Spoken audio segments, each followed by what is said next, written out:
World history के लिए class है जिसमें बीए ऑनर्स 6 सेम मेंस और BA 4th same subsidiary, right. इसमें हम वर्ल्ड हिस्ट्री दोनों में कॉमनली मैं पढ़ा रही हूँ और व्हाट्सएप पर ग्रुप अलग अलग बने हुए हैं। तो इसके लिए मैं एक बार और आपको याद दिला दूँ कि मैं आपको सीसी के लिए कह रही हूँ। तो ऑनलाइन तो सीसी हो नहीं पाएगा, तो उसके लिए आप लोगों को असाइनमेंट बनाना है।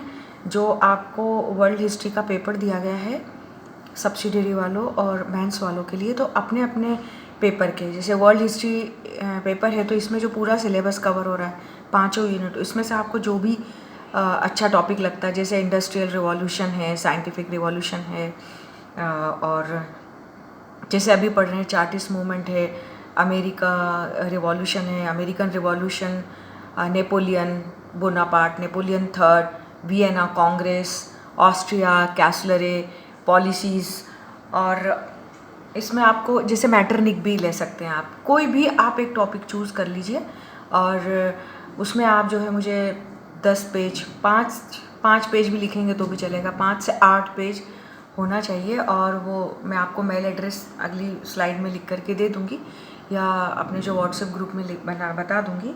तो आप मुझे जो है उसमें मेल कर देना, मैं मेल पर डायरेक्ट चेक करके उस हिसाब से जो है आपके सीसी के नंबर 15 नंबर के हैं, 15 मार्क्स का है ये, तो आपको ये सभी ध्यान रखना है। अभी हम चार्टिस्ट आंदोलन पढ़ रहे हैं, तो हिंदी इंग्लिश दोनों मीडियम के लिए मैंने इसमें जो है सिस्टम जमाया है। तो 1832 का चार्टिस्ट आंदोलन है। इसमें चार्टिस्ट मूवमेंट में क्या है, the first mass movement driven by the working classes. Working classes मतलब लेबर क्लास है जो, क्योंकि इतनी क्रांतियाँ हो रही थी, पूरा सब अस्त व्यस्त हो रहा था।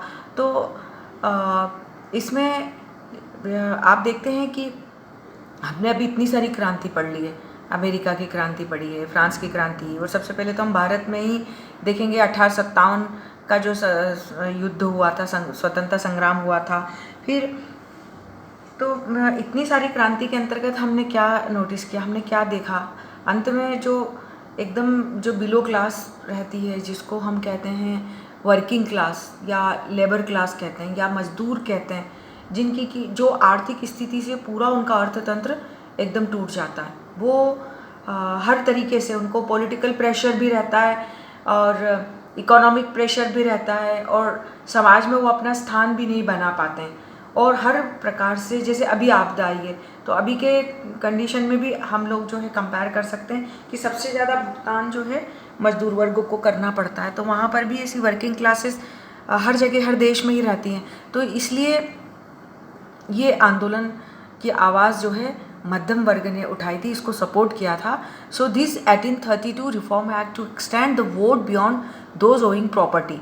तो जिनकी की स्वयं की जो प्रॉपर्टी है, तो उसके लिए उन्होंने इसको अपना मतलब वोट एक्सटेंड करने के लिए और इस एक्ट में मतलब रिफॉर्मेशन के लिए अपनी आर्थिक स्थिति, सामाजिक स्थिति, जो इनकी ओइंग प्रॉपर्टी थी, मतलब इनके स्वयं के जो राइट्स होते थे, स्वयं के जो अधिकार होते थे, तो उसके लिए जो है इन्होंने ये चार्टिस्ट आंदोलन प्रारंभ किया था, जिसमें दे हैड द 6 डिमांड्स। उनकी जो है 6 डिमांड होती थी जैसे all man to have the vote, हर व्यक्ति को वोट देने का अधिकार होना चाहिए, है ना, ये स्वतंत्रता थी। Universal manhood suffrage, voting should take place by the secret ballot. जो वोटिंग होती थी या जो मतदान की प्रणाली होती थी उसको एकदम सीक्रेट रखना चाहिए। Parliamentary elections every year, not once every 5 years। Parliamentary जो इलेक्शंस होते थे वो हर साल नहीं, नॉट वंस मतलब एक ही साल नहीं, बल्कि हर 5 साल में होने चाहिए थे। Constituencies should be of the equal size. जो भी संवैधानिक मान्यताएं थी या संवैधानिक जो नियमों का जो विधान किया गया था, उनको सभी वर्गों के लिए एक इक्वल साइज में होना था। ऐसा नहीं कि बड़े जो कुलीन समाज है उनके लिए बहुत ज़्यादा स्वतंत्रता रहे और राजनीतिक संस्थान में आने के लिए उन्हीं को स्वतंत्रता रहे, और मध्यम वर्ग और जो मजदूर वर्ग है उनको कोई अधिकार नहीं दिया जाए। ऐसा नहीं होना चाहिए, बल्कि इक्वल साइज होना चाहिए, समानता का अधिकार होना चाहिए।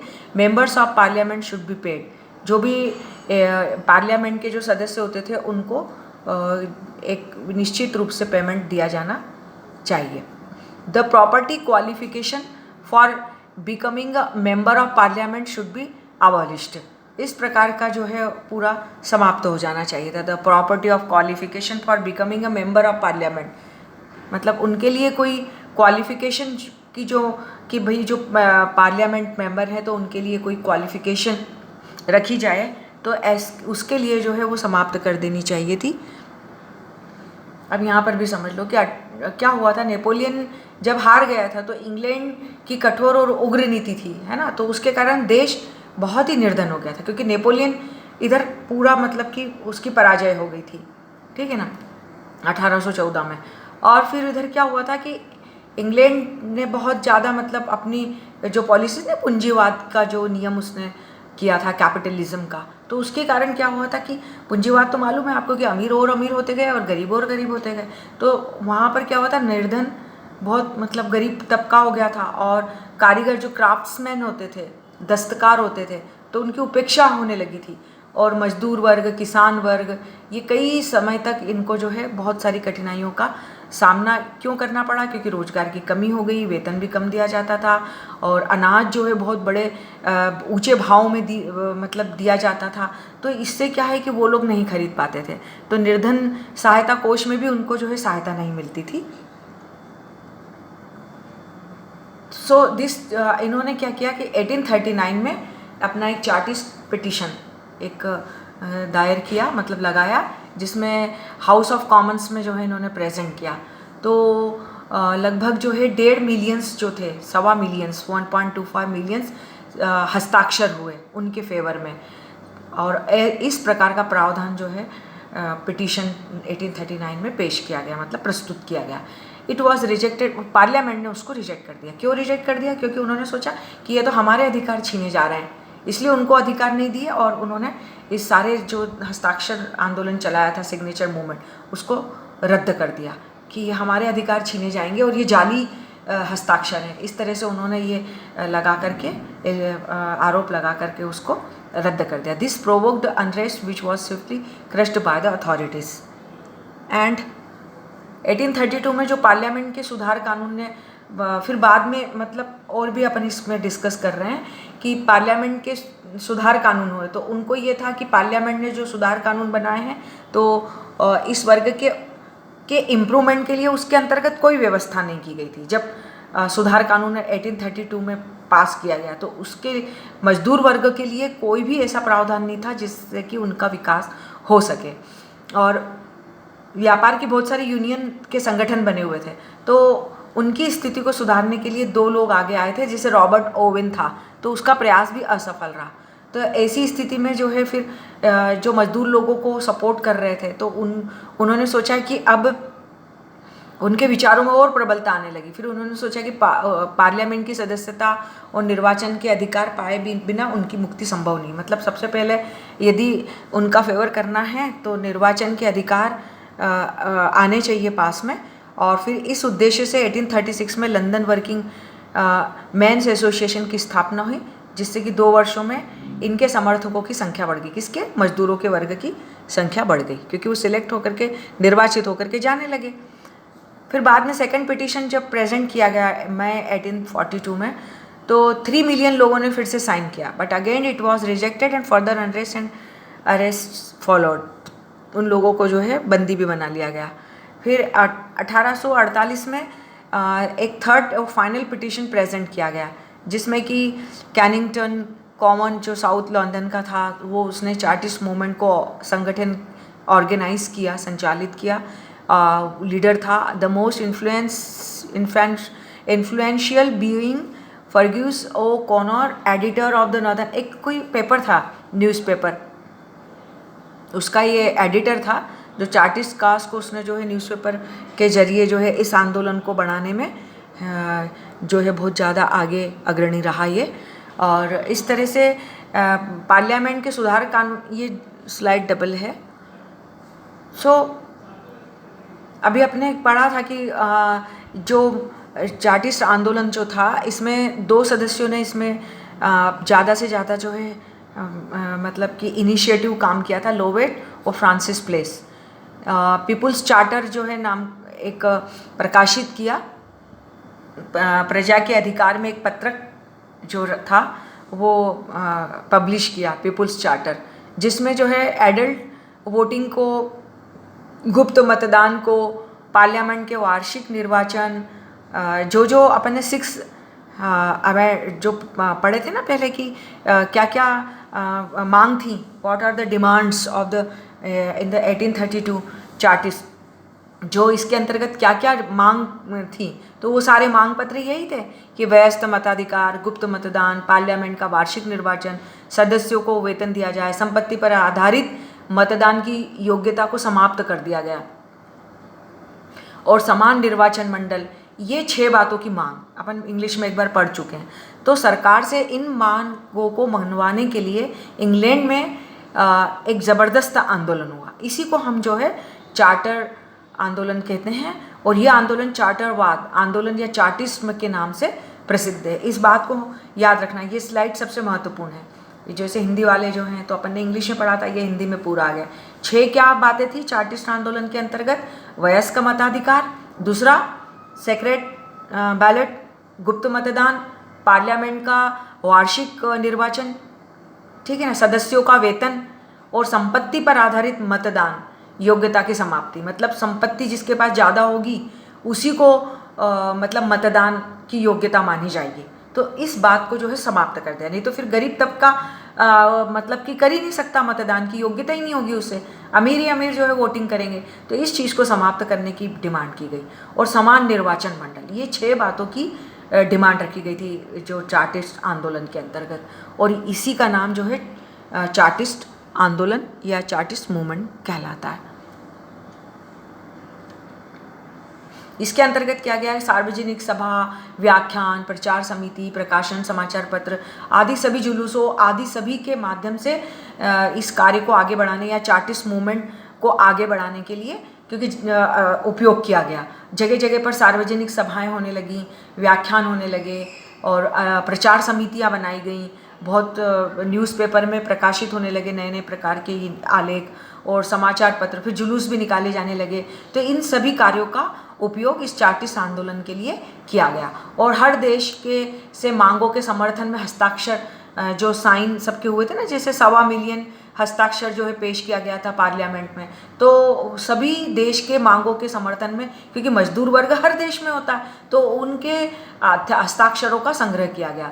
और 1839 के आरंभ में पार्लियामेंट भवन के समीप एक जो वेस्टमिंस्टर प्रासाद था, बड़ा सा कोर्टयार्ड था, तो वहाँ पर भूमि में अधिकार पत्रक के जितने भी जो समर्थक थे उनका एक नेशनल मूवमेंट हुआ, मतलब कि नेशनल कन्वेंशन हुआ, राष्ट्रीय सम्मेलन हुआ।